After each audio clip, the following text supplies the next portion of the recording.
Dans cette dernière vidéo, on va présenter les coordonnées sphériques et un exemple d'utilisation. Donc, les coordonnées sphériques, qui sont un petit peu plus compliquées que les coordonnées cylindriques, elles disent qu'on peut écrire n'importe quel point ou vecteur x, y, z de R3 comme ceci, où x, y sont en fait, dedans on retrouve le début des coordonnées polaires, à savoir r cos θ, r sinus θ, mais auquel on a rajouté sinus ρ dans les deux, et z devient r cos ρ. Donc r, c'est la norme du vecteur xy, comme d'habitude, x, y, z. Θ, c'est l'angle du vecteur avec l'axe horizontal, et ρ, c'est un nouvel angle, qui est l'angle entre ce vecteur et l'axe OK, qui est l'axe vertical. Donc tout vecteur peut s'écrire comme ça.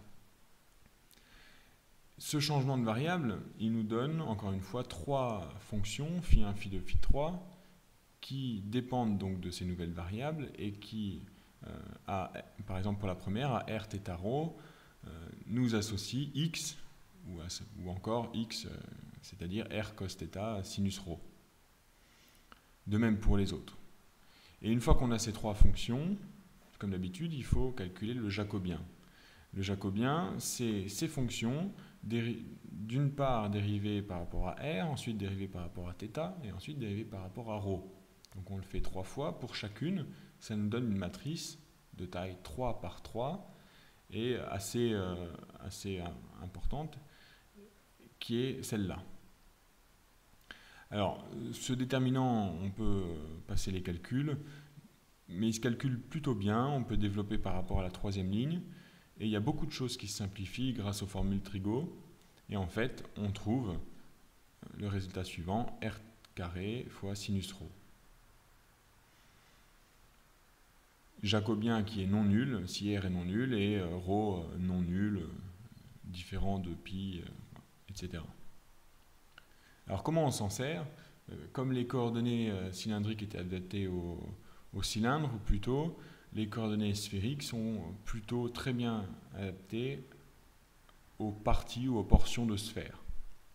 Donc on va prendre l'exemple typique qui est le calcul du volume d'une sphère de rayon grand R. Vous connaissez certainement le résultat, mais ici on va donc le démontrer à l'aide des intégrales. On note S, donc cette sphère de rayon grand R et de centre O, qui généralise la notion de disque dans le plan. On a du x carré plus y carré plus z carré plus petit que le rayon au carré. Et donc on veut calculer le volume, c'est-à-dire l'intégrale de 1 sur cette sphère. Et ça, si on reste en coordonnées cartésiennes, ce n'est pas du tout évident. C'est même très compliqué. Par contre, en passant en coordonnées sphériques, cette même sphère se réécrit en coordonnées sphériques, donc ce que j'appelle S1, comme r θ ρ, avec r entre 0 et grand R. L'angle θ fait un tour complet 0,2 pi, et l'angle ρ, il ne fait pas un tour complet, il fait un tour entre 0 et pi. Donc ça, il suffit de faire un dessin pour s'en convaincre. Si on faisait un tour complet pour ρ, puisque c'est l'angle entre l'axe vertical et le vecteur, on compterait 2 fois la sphère. On passerait 2 fois au même endroit. Donc il faut, pour ne passer qu'une fois au même endroit, il faut prendre ρ entre 0 et pi.